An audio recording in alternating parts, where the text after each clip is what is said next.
বিসমিল্লাহির রহমানির রহিম। আসসালামু আলাইকুম। দীর্ঘদিন অসুস্থ থাকার পর আপনাদের সামনে কথা বলতে পারার জন্য আল্লাহর কাছে শুকরিয়া আদায় করছি। আমার কারাবন্দী অবস্থায় আপনারা আমার কারামুক্তি ও রোগ মুক্তির জন্য সংগ্রাম করেছেন, দোয়া করেছেন। সেজন্য আমি আপনাদের সকলকে ধন্যবাদ জানাচ্ছি। দীর্ঘ আন্দোলন সংগ্রাম ও ত্যাগের মধ্য দিয়ে আমরা ফ্যাসিবাদী অবৈধ সরকারের কাছ থেকে মুক্তি পেয়েছি। আমি আন্তরিক ধন্যবাদ জানাতে চাই আমাদের বীর সন্তানদের, যারা মরণপণ সংগ্রাম করে এই অসম্ভবকে সম্ভব করেছে।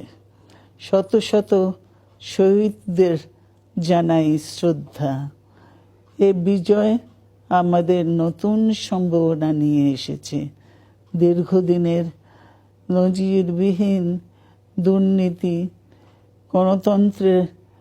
গণতন্ত্রের ধ্বংসের স্তূপের মধ্য থেকে আমাদের নির্মাণ করতে হবে এক সমৃদ্ধ বাংলাদেশ। ছাত্র তরুণরাই আমাদের ভবিষ্যৎ। তরুণরা এই যে স্বপ্ন নিয়ে বুকের রক্ত ঢেলে দিয়েছে, সেই স্বপ্ন বাস্তবায়নে করতে মেধা, যোগ্যতা, জ্ঞান ভিত্তিক গণতান্ত্রিক বাংলাদেশ গড়ে তুলতে হবে।